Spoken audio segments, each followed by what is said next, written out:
Bonjour à ceux qui n'étaient pas là à la conférence d'avant. Voilà, donc on se présente, Julien Fortin, je travaille sur la ferme expérimentale de Torigny d'Anjou. Et Pierre Bonneau, donc je travaille également sur la ferme expérimentale de Torigny d'Anjou. Et là, l'idée de cette conférence, c'est de vous présenter des résultats, une synthèse de 9 années d'essai sur la conduite des couples merveaux en village d'automne, avec des conduites alimentaires autonomes, simples et performantes, et vous faire la démonstration que c'est possible. Alors, au niveau du contexte, vous vous rappelez ce que c'est que la ferme expérimentale de Torigny-d'Anjou? C'est une ferme qui est située dans le Maine-et-Loire, à côté d'Angers, 145 hectares, avec un troupeau de vaches allaitantes de race limousine, 80 vélages, en deux périodes de vélage, des vélages dits d'automne et des vélages de printemps, et conduit dans un système, bien sûr, en agriculture biologique et complètement autonome. Donc, des vélages d'automne et des vélages de printemps. Des vélages d'automne, donc septembre, octobre, 2 mois de vélage qui font suite à 2 mois de repos, 15 novembre jusqu'au 15 janvier. Et le 15 janvier, on enlève les taureaux, on enlève l'inséminateur. Si le 16 janvier, on a la meilleure vache du troupeau qui est en chaleur, c'est tant pis pour elle, c'est réforme, et elle vient garnir le produit d'exploitation de la ferme. Voilà. Donc et on va vous parler du coup de ces animaux-là. La conférence d'après, on vous parlera de cela, des vélages de printemps. Donc il y a tout un enjeu en fait, à avoir ces deux catégories animales dans le troupeau pour ne pas mettre tous ces œufs dans le même panier, comme on dit. Et voilà, donc cet itinéraire technique simple, pardon, septembre-octobre vélage, repos 15 novembre, 15 janvier, mise à l'herbe fin février, début mars, suite au constat de gestation, et après un sevrage en juin. Voilà, donc c'est le schéma qui va un peu structurer l'exposé des 40 prochaines minutes. Alors, effectivement, les vélages d'automne, ils ont un petit défaut, c'est un coût d'élevage important. Pourquoi? Parce qu'on a une alimentation sur stock qui doit être fait à tout moment de l'année, parce que là, sur la période hivernale, l'herbe ne pousse pas. On a une conduite en bâtiment. Alors, effectivement, on pourrait imaginer une conduite plein air. En l'occurrence, nous, au regard du poids des animaux et des conditions pédoclimatiques, un plein pâturage sur la phase hivernale avec des bovins de plus de 700 kg, ce n'est pas envisageable. Et ensuite, on est sur une catégorie animale qui a des besoins importants en hiver, notamment des besoins de reproduction, donc qui conduisent à avoir des rations autour d'une dizaine d'UF par animal et par jour. Donc la question qu'on se pose, c'est comment on peut faire pour réduire ce coût de production de ces animaux à fort besoin. Donc deux séries d'essais. La première série d'essais, on s'est intéressé à la faisabilité de rations simples et 100% autonomes. Autonomes, donc avec que des ressources alimentaires produites sur la ferme. Donc là, on a fait ça pendant 6 ans avec la comparaison de 4 régimes. Et plus récemment, là, la faisabilité de rations toujours simples et économes, bien sûr, mais cette fois-ci 100% fourrage. On s'interdisait d'utiliser des matières premières, donc du triticale, du poil, de la févrole. Voilà. On a essayé de trouver des solutions 100% fourrage. Donc pour traiter la question des rations 100% autonomes et des rations simples, donc on a mis en place deux séries d'essais, donc sur 3 campagnes pour chacune. Donc la première série, on comparait un foin de prairie à fleurs variées, donc une prairie multi-espèces riche en légumineuses, avec du foin de luzerne, comparé à du foin de luzerne plus un ensilage de céréales protéagineux récolté en stade tardif. On y reviendra sur celui-ci. Et donc, la deuxième série d'essais, donc on comparait du foin de luzerne avec des ensilages de céréales protéagineux comparé à du foin de prairie naturel, et on garde toujours la même base de céréales, d'ensilage de céréales protéagineux. Donc ici, donc c'est un essai qui porte sur l'alimentation hivernale des couples merveaux en village d'automne. Donc pour cela, on a effectué une mise en eau, donc voilà, on a réalisé, réalisé des couples équivalents de vaches suivant leur parité, leur rang de village, leur âge, leur poids avec une double pesée, leur note d'état en début d'essai, et aussi suivant leur valeur génétique. Donc là, la conduite hivernale, donc elle va du 1er novembre au 15 mars. On a mélangé les primipares et les multipares ensemble pour des raisons d'effectifs, avoir suffisamment de robustesse à ce niveau-là. Et on voit que pour la première série, on cumule 41 couples, et pour la deuxième série, on cumule 40 couples merveaux. Donc les veaux ont été complémentés durant cet essai hivernal. Donc on a également analysé la conduite au pâturage qui fait suite à la conduite hivernale. Donc également, voilà, le poids entre les différents couples sont équivalents et la note d'état également. Donc durant cette phase, donc, on a effectué des mesures de note d'état, de variation de poids des animaux. On a également mesuré la production laitière des vaches par des doubles pesées sur les veaux, donc avant et après tétée. pendant les 4 mois d'hiver en bâtiment et on a également suivi leur croissance. Sur la nature des fourrages, donc sur la première série d'essais, donc on a notre fourrage pivot de la ration, donc le foin de luzerne, auquel, dans un premier cas, on vient le complémenter avec une foin de prix à corps varié, donc plutôt riche en énergie, déficitaire en protéines. Et de l'autre côté, on a notre ensilage de céréales protéagineux. Donc ici, on est sur un ensilage d'un mélange assez riche en céréales, donc du triticale. On va chercher début juin, on stade les deux bateaux de la céréale, donc on va vraiment chercher du rendement, hein, un mélange qui est productif, mais par contre qui est aussi déficitaire en azote. Donc le foin de luzerne se marie bien avec ce mélange. Sur la deuxième série d'essais, donc là sur les natures des fourrages, on vient rajouter tester un foin de prairie naturel, donc qui lui va être un peu plus déficitaire en protéines. Alors, effectivement, quand on regarde individuellement ces rations, dans le cas de notre ration foin de prairie à corps varié plus foin de luzerne, il a fallu, pour satisfaire les recommandations INRA, hein, donc se rapprocher des 10 UF, hein, qui est l'objectif théorique au regard du poids de nos animaux, ramener un peu de févrole et un peu de triticale poids. Vous ne pouvez pas faire autrement. Dans le même temps, hein, sur la comparaison, notre foin de luzerne plus notre serpent, bah, plus le méthane, pardon, du coup, lui, plus riche en azote, donc il a fallu remettre certes un peu de févrole, mais moins que dans la ration précédente, et un peu moins d'énergie aussi, pour équilibrer cette ration. Donc ça fait les rations à quasiment 13 kg de matière sèche ingérée. Il faut savoir que ces rations, elles ne sont pas données à volonté aux animaux, et les fourrages sont distribués de façon rationnée pour satisfaire les besoins stricts des vaches. Donc c'est bien nous qui choisissions ce que les vaches doivent manger. Donc il n'y a aucun fourrage à côté à disposition ou à volonté, au risque, par un effet de gourmandise d'ingestion des bovins, en fait, la ration se retrouve déséquilibrée parce que la vache va plus sur un fourrage que sur l'autre. Donc on est bien sur des fourrages rationnés. Donc concrètement, le fourrage est distribué à 8 h le matin et vous repassez le soir à 18 h, il n'y a plus rien dans les auges, jusqu'à 8 h le deuxième jour. Voilà. On est sur deux rations d'un point de vue énergétique qui sont comparables, avec des rapports microbiens et des rapports PDI par UF, donc des enjeux d'équilibre de ration qui font qu'on est sur des rations équilibrées. Il n'y a pas de déficit en azote, donc théoriquement, tout se passe bien. Avec ça, les microbes du rumen sont bien nourris pour valoriser l'énergie. Donc, première comparaison. La deuxième comparaison, donc toujours foin de luzerne plus association céréales protéagineux, et cette fois-ci comparé à foin de prairie naturel plus association de céréales protéagineux. Alors là, on était plutôt sur une meilleure campagne en termes de valeur nutritive des foins de luzerne, ce qui nous a permis de nous affranchir d'une complémentation en févrole et de ramener juste de l'énergie. Par contre, les foins de prairie naturels, vous avez vu, hein, Pierre vous a montré les résultats, ils sont très déficitaires en azote, donc du coup, il a absolument fallu rajouter de la févrole. Et là, pareil, même logique de rationnement. Par contre, chimiquement, quand on fait le constat, et bien sur les rations à base de foin de prairie naturel plus du méthane, on a des déficits protéiques qui sont notables, qui potentiellement pourraient pénaliser les performances. Enfin, c'est ce que dit la théorie. On va voir en pratique ce que ça fait. Alors en pratique, la première chose qu'on a regardé, vous avez les 4 régimes représentés en couleur, et là c'est une courbe de lactation. Vous avez en ordonnée la production laitière et après le nombre de jours de lactation. Qu'est-ce qu'on voit? On voit une petite différence. Hein. Au pic de lactation, il y a une petite différence entre nos régimes. Plutôt à l'avantage du régime foin de luzerne plus association céréales protéagineux. Et voilà. Ce différentiel qu'on voit au moment du pic de lactation, il disparaît complètement après. Et du coup, quand on fait des stats en fait, sur toutes ces différents stades de lactation, on se rend compte qu'on n'a pas d'effet significatif des régimes. Alors, en parallèle de cette production laitière, on a regardé les variations de poids et les variations d'état de nos vaches. Bon, assez classiquement, sur la première série d'essais, on a des vaches qui ont légèrement maigri, donc 15 kg de poids vif. C'est pas énorme, hein, sur des vaches de 700 kg, une petite variation qui s'est aussi caractérisée par une légère baisse d'état. Bon, ça, on n'aime pas trop. Hein. L'idéal, c'est d'être à 0, voire un peu plus 0,1. Mais bon, on va voir les conséquences que ça va avoir. Et sur la deuxième série d'essais, un peu le même constat, en moindre mesure. Donc bon, ce qu'on retient concrètement, c'est qu'il n'y a pas de différence significative en fait entre nos régimes, ou très très faible, et que ça n'est pas censé avoir des conséquences sur les performances zootechniques au regard des variations. Par contre, Pierre vous a dit que dans notre méthodo, en fait, on a une contrainte, c'est qu'on a été obligé de mélanger multipare et primipare pour avoir suffisamment d'effectifs de manière à conclure. Alors ça, on sait qu'à la base, c'est pas conseillé. Et effectivement, ce qu'on s'est rendu compte, notamment sur les variations d'état, c'est que nos primipares ont beaucoup plus souffert que les multipares parce qu'elles ont des variations d'état plus importantes, parce qu'elles vont chercher, vont plus mobiliser au regard de la ration qu'il aurait apportée.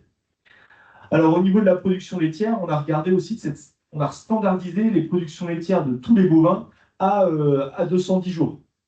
Voilà. Et on a regardé en face le GMQ des veaux. Donc là, vous avez le GMQ des veaux et la production laitière standardisée à 110 jours. Donc il y a trois populations, hein, des vaches qui sont à 4 litres à 110 jours, des vaches qui sont à 6 litres à 110 jours et quelques vaches qui sont à 9 litres à 110 jours.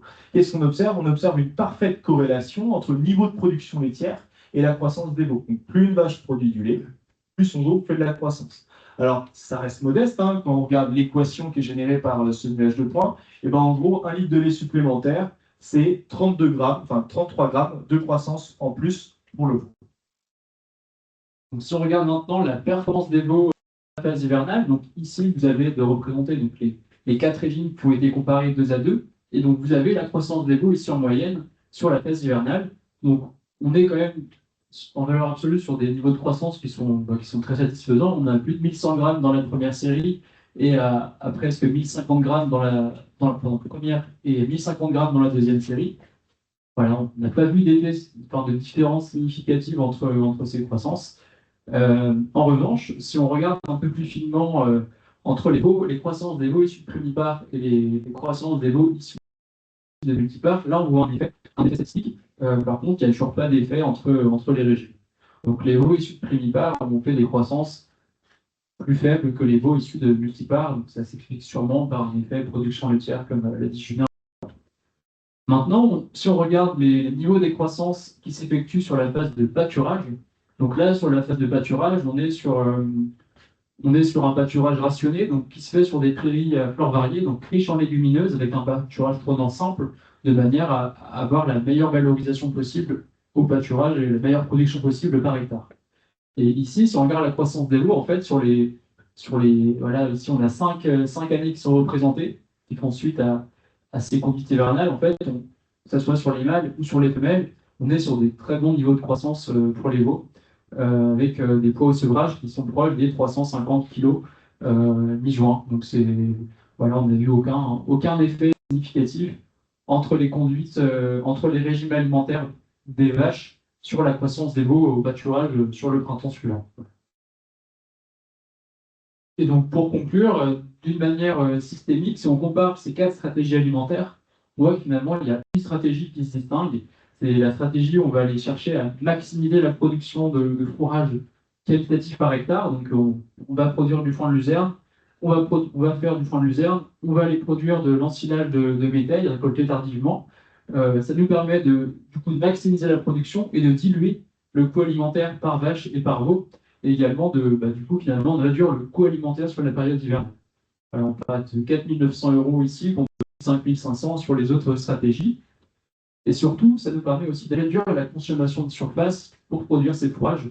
Voilà, autour de 7,6 hectares consommés contre 8 et 10 sur les autres stratégies. Et c'est également la même chose si on parle du coût du kilo de production de viande. Voilà. Dans des systèmes autonomes, hein, un résultat assez classique, c'est bien la conclusion systémique qui prend le dessus sur la conclusion animale. Voilà, c'est bien ce que Pierre vous a dit. Là, c'est plus l'effet système, parce que d'un point de vue zoot, on ne voit aucune différence, à part l'effet parité qu'on comprend, enfin, qu'on peut faire comme hypothèse initiale. Deuxième série d'essais, où là, on s'intéresse à une alimentation des vaches où on s'affranchit de l'utilisation de matières premières. D'accord? Donc avec des rations 100% fourrage. Avec une base ensilage d'associations de céréales protéagineux, récoltées au stade laiteux pâteux des céréales, plutôt qu'une stratégie volume, qu'on complémente avec deux fourrages, soit de l'enrubanage de l'hiver, soit de l'enrubanage d'associations protéagineux céréales. Donc c'est un peu l'opposé de notre ensilage d'associations de céréales protéagineux. Là, c'est vraiment un mélange qui est orienté protéagineux. On va le voir en détail tout à l'heure. Donc là aussi, un essai pendant 4 ans qui nous a permis de comparer 4 coupes. On reste sur des vaches jeunes, un peu plus de 4 ans, des poids de 675 kg à la mise en lot et des vaches en état moyen de 1,8 de note d'état. On a fait ça pendant 3 hivers et cette fois-ci, on a un peu augmenté en effectif à Torigny sur ce pas de temps. Donc on a pu mettre les primipares d'un côté et on est sur un essai 100% multipare, donc qui nous permet de s'affranchir de cet effet parité. Une mise en lot comme tout à l'heure, en fonction de l'âge, le poids, la note d'état corporel et la génétique. Une conduite, c'est exactement la même. Et là, on s'est permis quand même de repréciser que l'ensilage il est distribué à 8 heures, l'enrubanage il est à 10 heures, le tout est repoussé à midi, c'est repoussé à 17 heures. Et quand vous êtes le soir à Torigny, les eaux sont vides jusque le lendemain matin à 8 heures. Voilà. Bien sûr, des mesures zootechniques, ce sont exactement les mêmes que tout à l'heure. Concernant la nature des fourrages, alors on retrouve notre fourrage pivot, donc l'ensilage de céréales protéagineuses sur une base de 300 grammes par mètre carré de triticale, 15 grammes par mètre carré de pois fourragé et 15 grammes par mètre carré de veste. On va le chercher après la flambée de croissance du mois de mai, donc fin mai, début juin. Là, sur les 3 années, on est sur 7,5 tonnes de matière sèche par hectare, donc c'est assez conséquent. En termes de valeur nutritive, alors c'est un fourrage voilà, qui est assez, bon, qui est modestement riche en énergie et plus faible en protéines. Donc il va avoir besoin d'être corrigé. Donc pour cela, on a un fourrage complémentaire. Donc c'est de l'enrubanage de luzerne. Ça correspond à la première et la deuxième coupe qui va ramener du coup de la protéine au sein de cette ration. Et donc voilà, l'autre fourrage complémentaire que l'on va tester, c'est l'enrubanage d'un mélange protéagineux céréales. Donc là, la part de protéagineux va être plus importante. Bon, on va diviser par deux la quantité de triticale, on va rajouter une demi-dose de févrole, en conservant les mêmes proportions en veste et en pois fourragé. Donc cette fois-ci, on ne va pas le chercher au stade laiteux pâteux des céréales, mais au stade floraison des céréales, donc mi-mai, donc on gagne 15 jours sur ce mélange-là, et on n'a plus que 5,8 tonnes de matière sèche en enrubanage. Donc cette fois-ci, le enchanché qui se fait en 2 fois, donc la fauche, un préfanage et l'enrubanage. Et là, on voit qu'on gagne quand même sur la protéine, on a moins d'effets de dilution. Voilà. Donc, un fourrage de base, stratégie volume énergie, complémenté avec 2 fourrages, plutôt des objectifs de photo. Alors, qu'est-ce qui se passe d'un point de vue alimentation? Donc là, on se passe complètement de complémentation. C'est le cap qu'on s'est fixé, c'est la contrainte qu'on s'est mis initialement. Ce qui fait que sur la première ration à base d'enrubanage de luzerne, on a 6,3 kg d'ensilage d'association céréale protéagineux, 6,5 kg d'enrubanage de luzerne, distribué de façon rationnée. Tous les matins, alors je dis l'eau gélide, il y a les reflux des fois. Donc on quantifie les reflux et effectivement, on avait 100 grammes de reflux en moyenne sur l'hiver par animal et par jour. Dans le cas de l'autre régime, donc on est à peu près sur les mêmes quantités d'enrubanage et d'association céréale protéagineux. Par contre, on a une quantité de reflux qui est très significativement importante, 1,1 kg par animal et par jour. Alors quand on est sur des ordres de grandeur d'ingestion de 12-13 kg, 1,1 ça commence à peser, hein, un peu moins de 10%, mais quand même, donc on est un peu à flux tendu. Et ça s'explique de façon très simple, en fait, c'est qu'on est sur de l'enrubanage d'association protéagineux céréales. On a beau, au moment de la récolte, avoir exigé à mettre des couteaux dans la presse pour avoir des brins courts, en fait, et ben on a des grands fibres de céréales et de protéagineux qui passent au travers, qui fait que ces structures très fibreuses en fait, ne sont pas gérées derrière par les animaux, ce qui entraîne du reflux. Et en l'occurrence, ce reflux qui se caractérise par une densité énergétique du coup de la ration inférieure dans ce cas-là, qui s'explique principalement par reflux, on a une UF d'écart entre nos deux rations. On va voir s'il y a derrière des impacts sur les performances zootechniques. Et après, en termes d'équilibre de ration, on est quand même sur un fourrage très protéine, hein, le Procer, donc ce qui fait qu'on reste sur des choses correctes. Donc, voilà. Donc un gros enjeu, en fait, un problème de préhensibilité du fourrage. Et le reste, c'est tout à fait en adéquation avec ce qu'on peut imaginer d'un point de vue théorique. Pardon, je suis trop.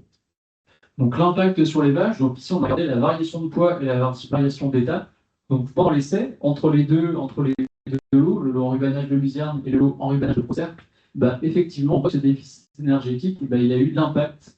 Le lot enrubanage de Procer a perdu du poids et a perdu un peu d'état, contrairement au enrubanage de luzerne qui en a repris. Donc ça, c'est un effet qui est extrêmement significatif.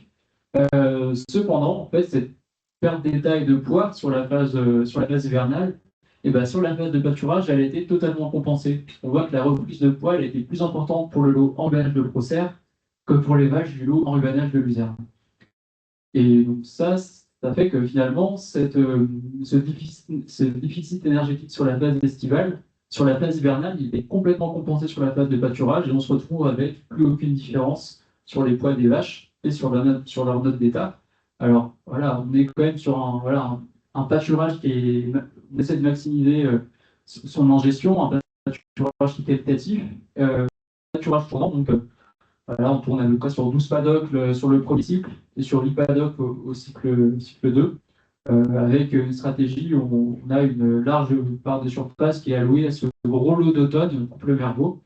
On a vu qu'il y avait un impact sur la phase d'essai. compensé par la phase de pâturage. Est-ce que ça a de l'impact ensuite sur la production laitière, sur la croissance des veaux et la reproduction? C'est ce qu'on va voir. Alors, premièrement, sur la production laitière, vous avez la courbe, toujours le niveau de production laitière en ordonnée, et le nombre de jours de lactation en abscisse. La courbe violette, avec la ration en silage de l'association céréale protégeuse, plus de la luzerne, qui est d'une UF supérieure à l'autre ration. Et ben, on voit bien, à travers ce schéma, en fait, que l'UF supplémentaire permet un gain de 1 litre en termes de production laitière. Voilà. Ou c'est plutôt l'inverse, en fait, c'est une UF en moins, permet 1 litre de moins de production laitière. Et ça se voit tout le long de la lactation. C'est-à-dire que ce déficit d'UF s'est traîné du début à la fin, on l'a retrouvé du début à la fin sur la production laitière. Même courbe que tout à l'heure, en fait, vous avez en ordonnée le GMQ des veaux sur la phase hivernale et la production laitière en abscisse standardisée à 110 jours. Là aussi, on a une parfaite corrélation entre production laitière et GMQ.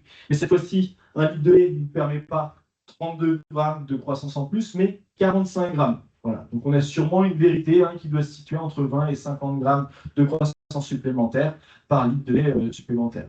Donc un effet significatif du déficit énergétique sur les productions laitières et bien sûr le lait permet aux veaux de faire de la croissance de façon économe. Donc sur la croissance des veaux, donc même chose, on regarde sur la période d'essai, donc on voit les croissances, elles sont différentes. On a 1100 grammes pour les veaux issus du lot en rubanage de luzerne et 1000 grammes pour les veaux issus du lot en rubanage de Procer. On voit qu'il y a un effet régime, moins 96 grammes moyenne sur la phase en bâtiment.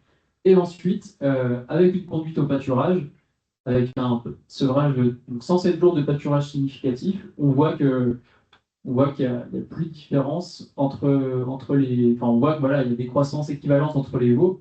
Et on voit surtout que sur le GMQ naissance sevrage qui prend en compte la phase de bâtiment, on n'a plus aucune différence de croissance. On a une légère différence de poids en valeur absolue, mais qui n'est pas significative, de 16,5 kg en moyenne au sevrage, donc ce qui montre quand même la capacité de la phase de pâturage à compenser une phase de déficit sur l'hiver. Qu'en est-il de la reproduction? Donc sur les taux de gestation, les lots à base de luzerne ont eu des très bons taux de gestation, 83%, et les autres lots ont été à 78%. Donc il y a un petit écart, voilà, qui est non significatif, mais en absolu, il y a une tendance. Donc, de l'effet de la densité énergétique, voilà, ça reste modeste, on est sur des très bons taux de gestation. Une question qu'on nous pose souvent, c'est ouais, le lait c'est bien, ça permet la croissance des veaux, mais peut-être que le lait fait qu'on a des vaches moins fertiles. Ça, c'est un truc qu'on entend souvent dans les campagnes. Bon, nous, on a regardé. On a regardé le niveau de production laitière des vaches pleines à Taurigné versus le niveau de production laitière des vaches vides à l'issue de la période de reproduction. Et en moyenne, les vaches laitières qui réussissent à la reproduction produisent plus de lait que les vaches qui n'ont pas réussi à se faire saillir, en tout cas à se reproduire. Donc pas d'effet de la production laitière sur les performances de reproduction. Donc, d'un point de vue système, l'intérêt économique de telles stratégies, on l'a comparé à notre ration point de luzerne, à notre régime point de luzerne en silage de céréales protéagineux. Donc en fait, entre ces deux stratégies-là, on s'affranchit des concentrés pour les deux, et on a quand même une préférence pour la stratégie en rubanage de luzerne, et complétée avec de l'ensilage de Serpro, qui va être plus économe d'un point de vue coût alimentaire, également plus économe en surface, vu qu'on s'affranchit du kilo de concentré, kilo de févrole, voilà, donc consommation autour de 10 hectares, et un coût en euros par 100 kg de viande produit par le veau qui va être inférieur. Alors, en termes d'évolution, derrière cette phase de pâturage, arrivent des questions autour du sevrage sur la voie des veaux et aussi sur la voie des femelles. Donc, l'idée, là, c'est pas de vous présenter des résultats, mais de vous présenter des travaux en cours qu'on a sur le sujet. Ce qu'on aimerait bien, nous, c'est arriver à sevrer les animaux au pâturage. Pourquoi? Pour éviter les enjeux de transition alimentaire. Qui transition alimentaire dit une perte de 20 kg au moment de la transition alimentaire. Donc ça, c'est quasiment systématique. Et aussi pour des enjeux de bien-être animal. Donc par rapport à ça, on a fait une hypothèse. Est-ce que c'est possible de dissocier le sevrage alimentaire du sevrage physique? Donc arriver à faire un sevrage alimentaire avant un sevrage physique pour potentiellement limiter le stress des animaux et puis arriver à les maintenir avec la même alimentation, le lait en moins, et donc limiter l'effet de transition alimentaire. Donc pour ça, on s'est un peu renseigné, on a trouvé au Canada ce qu'on appelle des caleçons. Donc, une semaine avant de sevrer les animaux, en fait, on leur met des cafetons qui leur permet de pâturer, il n'y a aucun problème. Mais du coup, quand ils vont téter la mère, ils ne peuvent pas, parce que le cafeton retombe sur le museau, et du coup, le veau ne peut pas téter sa mère. Donc, on les met 7 jours avant sevrage. Donc ça fait un sevrage alimentaire. On fait un sevrage physique 7 jours après. Et puis après, on a regardé les performances au bout de 7 jours, au bout de 15 jours. Alors, on ne vous en parle pas, on vous en parlera peut-être l'année prochaine, parce que les perspectives sont vraiment très intéressantes.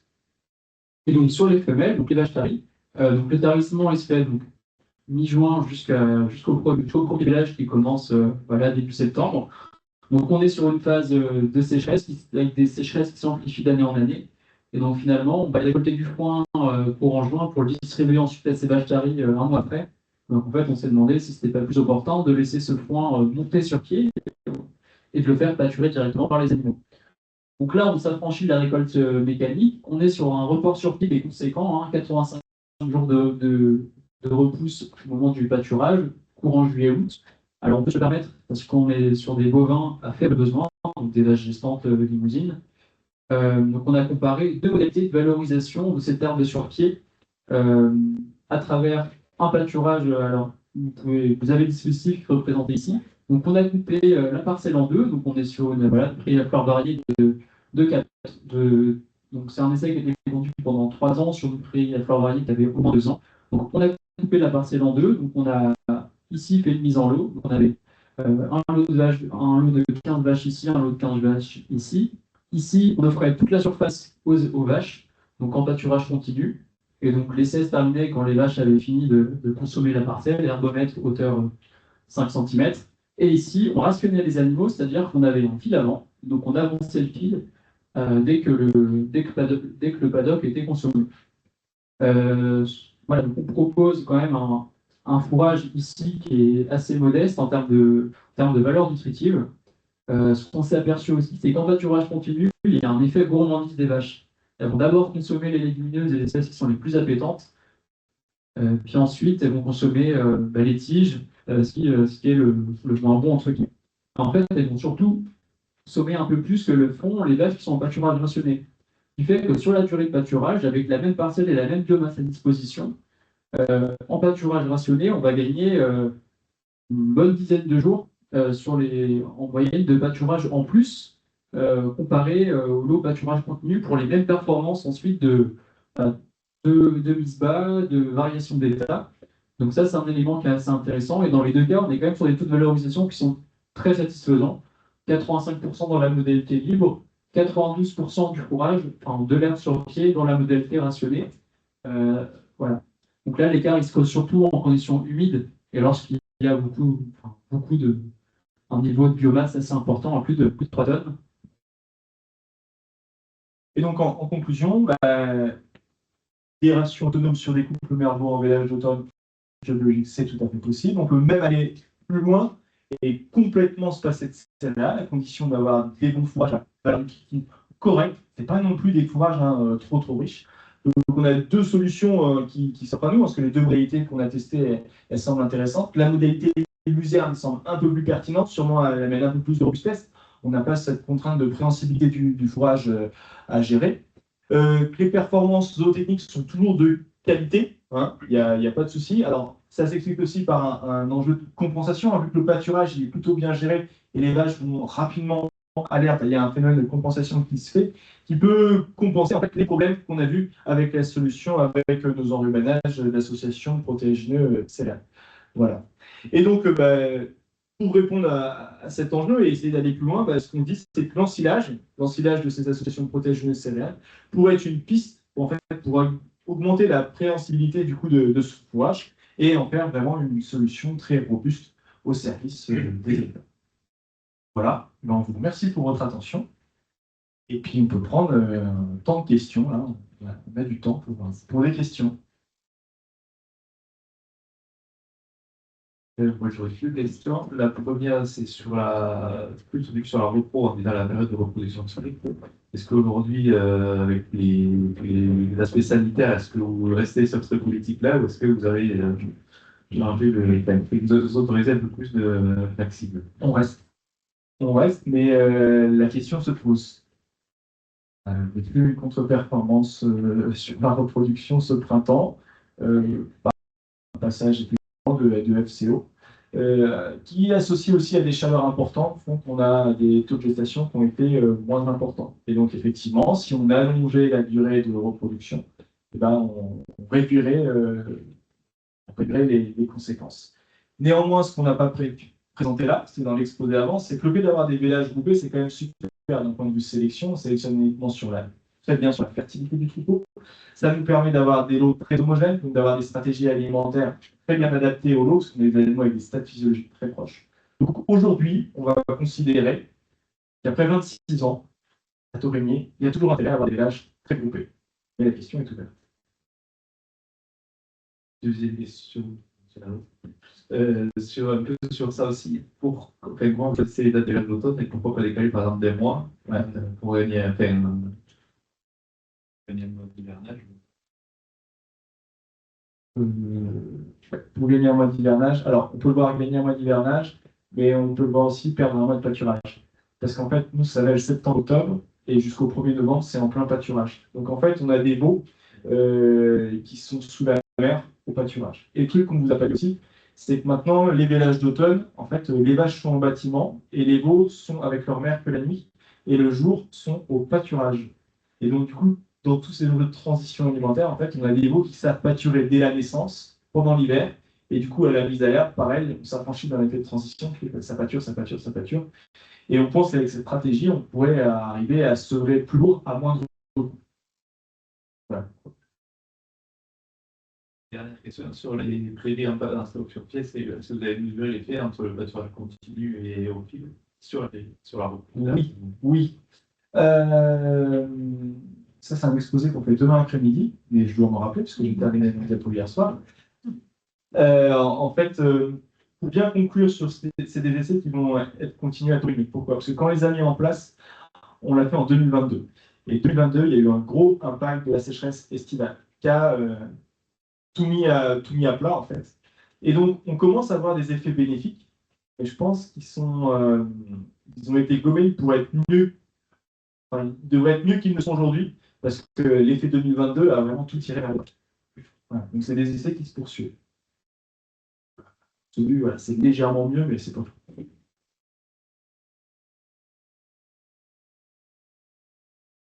Je ne sais pas si j'ai besoin du micro. Il y a des gens en visio, donc moi, ils entendront bien la question. Ma question, elle porte sur la date de mise en herbe. On parlait de février-mars. Oui. Donc voilà, par rapport aux conditions pédoclimatiques, voilà. Ouais. Bon, nous, on a de la chance dans l'Ouest, on n'a pas de problème de neige. On peut avoir des gelées fin février, ça peut arriver. Et l'indicateur qui nous permet de mettre à l'herbe, dès qu'on a 10 jours d'herbe sur pied, hop, on met les bovins à l'herbe. 10-15 jours, j'avoue. Plus 15, quand même. On se fait peur. L'idée, c'est de se faire peur, bien sûr.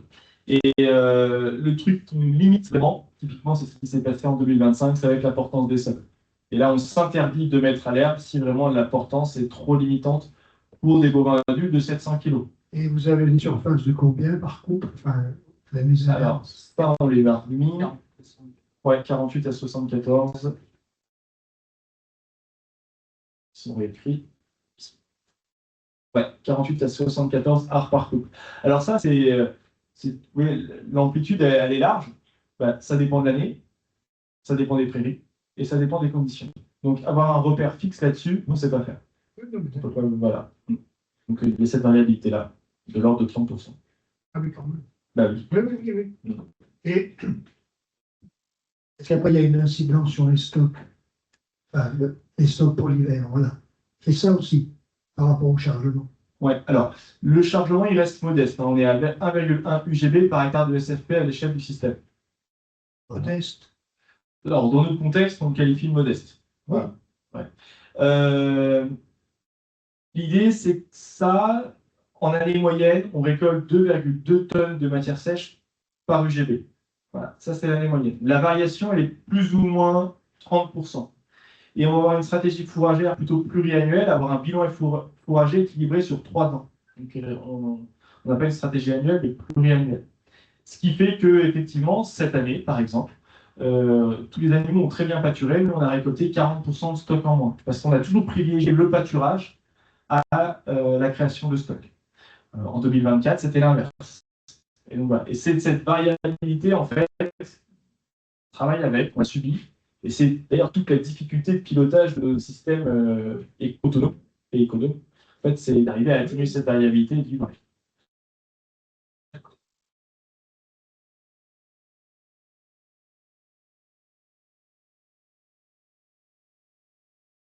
Question?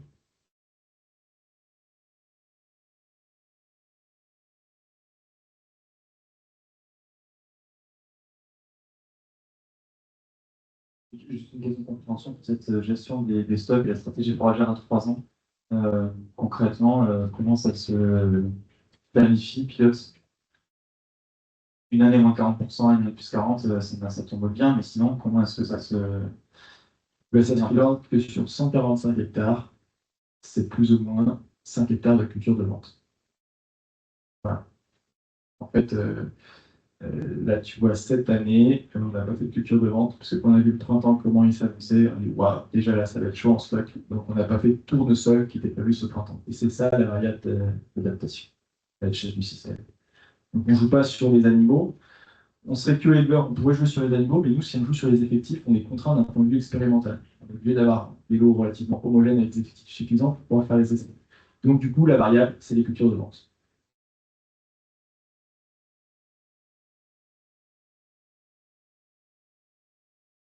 Ouais, entre 5 et 10 hectares. Avec 5 et 10. Enfin, de 0 à 10 hectares, du coup. De 0 à 10 hectares, pardon.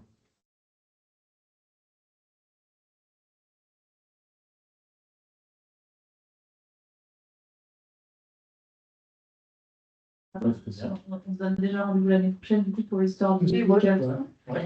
D'autres questions pas.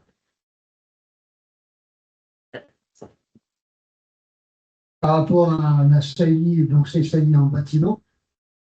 Donc, enfin, C'est 2 mois de repos. Le premier mois, 100% insémination animale pour tous les animaux. Et le deuxième mois, reproduction pour tout le monde.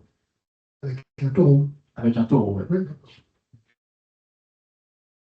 Et donc les résultats apparemment sont bons, enfin, d'après les chiffres. Bah, oui, ils sont très bons, ouais, ouais. Oui, Oh, il n'y a aucun problème. d'accord. Et le taux de réussite en première A, il est assez bon, il y a 85%, ça marche vachement bien. Et la carrière des animaux, Alors, la carrière, situation Grand Ouest, système naisseur-engraisseur, plus le taux de renouvellement il est élevé dans notre contexte, plus on gagne de l'argent. Âge moyen des vaches, 4,5 ans dans le troupeau. On ne fait pas vieillir une vache parce que nous, plus on engraisse une vache jeune, plus notre marge elle est importante en euros. Donc du coup, on a tout intérêt à ce que ça tourne bien. et un taux de renouvellement de combien alors? Et bah, du coup, 30%, voilà, un bon 30%. 30%. Oui, c'est ça, exactement. Oui, donc il n'y a pas de sentiment, vous avez dit tout à l'heure. Aucun Le sentiment. lendemain de la saillie, même si c'est la meilleure, Oui, aucun on sentiment. n'est pas chez les reproducteurs. Non. Oui, d'accord, non, non. Producteur de viande. Voilà. Ouais, là, d'accord.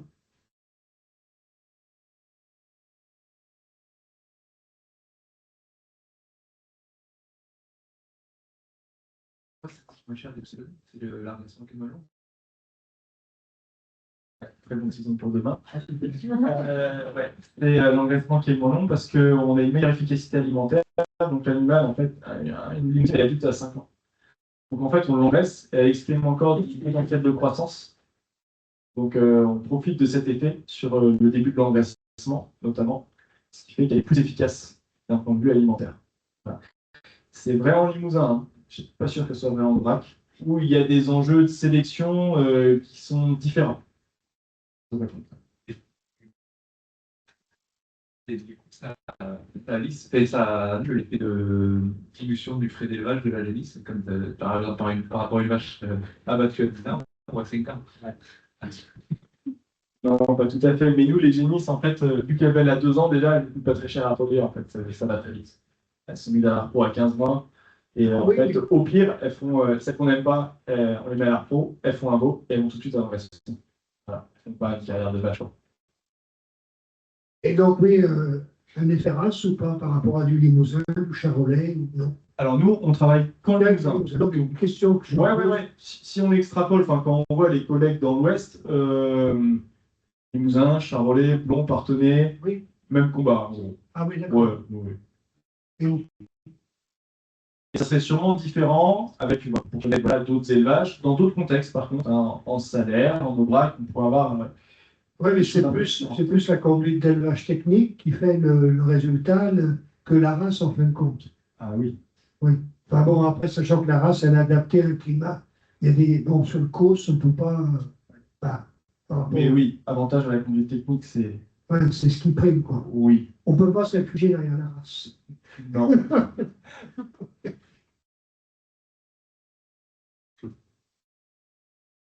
Juste une petite réflexion. Dans le coup de prod, la technique, oui, mais tout d'abord la maîtrise des charges. Tout à fait. Ouais. Je crois que c'est le principal. Ouais, oui. Et là, à chaque fois, dans ce qu'on vous présente comme résultat, on est toujours dans des conduites économes, autonomes. Voilà, donc, tout à fait. Et toujours une stratégie système avant d'avoir une stratégie animale. Voilà, ça a été dit tout à l'heure par Pierre. Dans les conclusions, en fait, c'est toujours l'aspect système qui explique le bon résultat, en fait. C'est pas la performance animale. Enfin, chipoter à 100 grammes de croissance sur des veaux, si on a un système qui est cohérent, ça ne paye pas. Prochaine conférence dans un quart d'heure, cette fois-ci sur les vaches gestantes en hiver, donc les élages de printemps.